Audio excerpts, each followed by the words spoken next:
नमस्कार, मैं गरिमा पांडे आपका बहुत बहुत स्वागत करती हूँ हमारे YouTube चैनल आवाहन में। आइए नज़र डालते हैं आज दिन के प्रमुख समाचारों पर। चारधाम यात्रा को लेकर सुप्रीम कोर्ट में दायर SLP को वापस लेगी सरकार। उत्तराखंड में चारधाम यात्रा को लेकर सुप्रीम कोर्ट में दायर SLP विशेष अनुमति याचिका को सरकार वापस लेगी। मामले की सुनवाई में विलंब होने के कारण सरकार ने यह निर्णय लिया है। सरकार चाहती है कि हाई कोर्ट में ही चारधाम यात्रा संचालित करने का फैसला हो जाए, जिसके लिए कोर्ट में मजबूती से पैरवी की जाएगी।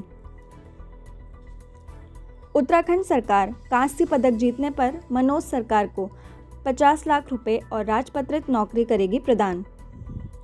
अंतर्राष्ट्रीय पैरा बैडमिंटन खिलाड़ी मनोज सरकार को टोक्यो पैरालंपिक में कांस्य पदक जीतने पर प्रदेश सरकार पुरस्कार स्वरूप 50 लाख रुपए की धनराशि और राजपत्रित नौकरी प्रदान करेगी। इसके अलावा टोक्यो ओलंपिक में ऐतिहासिक हैट्रिक लगाने वाली प्रदेश की अंतर्राष्ट्रीय महिला हॉकी खिलाड़ी वंदना कटारिया को भी पुरस्कार स्वरूप 5 लाख की धनराशि प्रदान की जाएगी। बरेली एयरपोर्ट पर एक और एप्रन बनाए जाने के लिए प्रस्ताव किया जा रहा तैयार।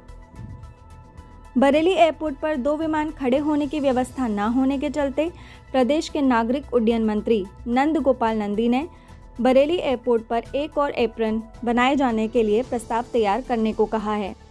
एप्रन बनने के बाद प्रदेश के अन्य जिलों और देश के प्रमुख शहरों के लिए डोमेस्टिक फ्लाइट का संचालन शुरू होने की संभावना है। हिमालयी क्षेत्रों में पहुंच रहा ब्लैक कार्बन बिगाड़ रहा हिमालय की सेहत। Wadia institute of Himalayan geology के वैज्ञानिकों की ओर से किए गए शोध में यह बात सामने आई है कि गंगा के मैदानी इलाकों और यूरोपीय देशों से हर साल भारी मात्रा में ब्लैक कार्बन हिमालयी क्षेत्रों में पहुंच रहा है। वहीं हिमालयी क्षेत्रों में मौसम और ऊंचाई के हिसाब से ब्लैक कार्बन की मात्रा 0.01 से लेकर 4.62 माइक्रोग्राम प्रति क्यूबिक मीटर पाई गई है। प्रधानमंत्री नरेंद्र मोदी ब्रिक्स के सालाना शिखर सम्मेलन की करेंगे अध्यक्षता।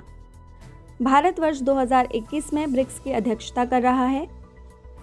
इस बैठक में ब्राज़ील के राष्ट्रपति जाइर बोल्सोनारो, रूस के राष्ट्रपति व्लादिमीर पुतिन, चीन के राष्ट्रपति शी जिनपिंग और दक्षिण अफ्रीका के राष्ट्रपति सिरिल रामाफोसा उपस्थित रहेंगे। ब्रिक्स की इस बैठक में अफगानिस्तान की ताज़ा स्थिति से लेकर ग्लोबल और क्षेत्रीय मुद्दों पर चर्चा होने की उम्मीद है। UKSSSC ने अकाउंटेंट, अकाउंट्स ऑडिटर सहित विभिन्न पदों पर भर्ती के लिए एडमिट कार्ड किए जारी।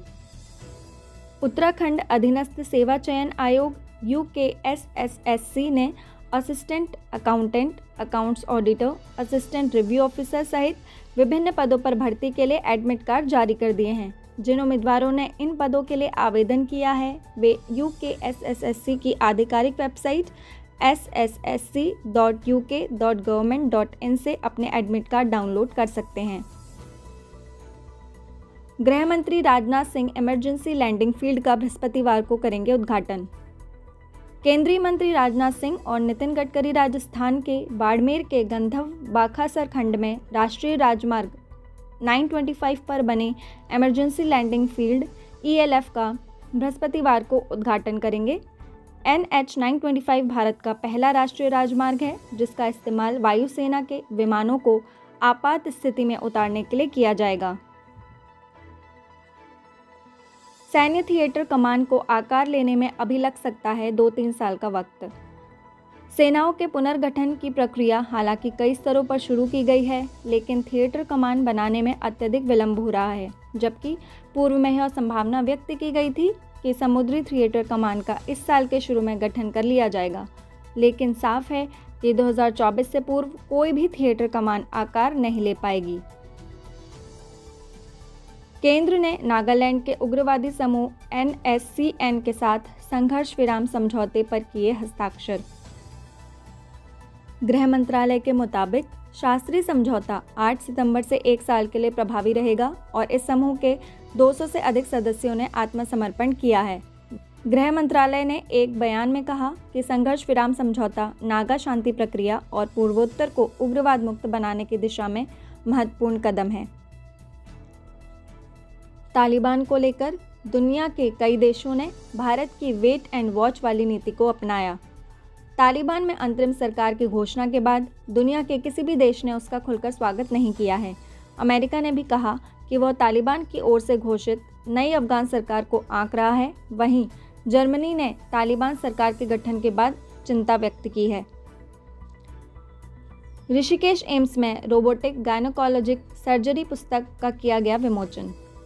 अखिल भारतीय आयुर्विज्ञान संस्थान एम्स निदेशक प्रोफेसर रविकांत ने रोबोटिक गायनोकोलॉजिक सर्जरी पुस्तक का विमोचन किया। प्रोफेसर रविकांत ने बताया कि रोबोटिक गायनी सर्जरी विषय पर लिखी गई यह मेडिकल पुस्तक अपने आप में देश का पहला प्रकाशन है। वायुसेना अगले 2 दशकों में करीब 350 विमानों की खरीद पर कर रही विचार। चीन से लगातार मिल रही चुनौतियों के मद्देनज़र भारतीय वायुसेना अगले 2 दशकों में करीब 350 विमानों की खरीद पर विचार कर रही है। भारतीय एरोस्पेस क्षेत्र विषय पर एक सम्मेलन में चीफ ऑफ एयर स्टाफ ने अपने संबोधन में चीन से मिल रही चुनौतियों के मद्देनज़र भारतीय वायुसेना को और मजबूती देने के लिए विषम क्षमताओं को विकसित करने की आवश्यकता के बारे में भी बात की। धन्यवाद।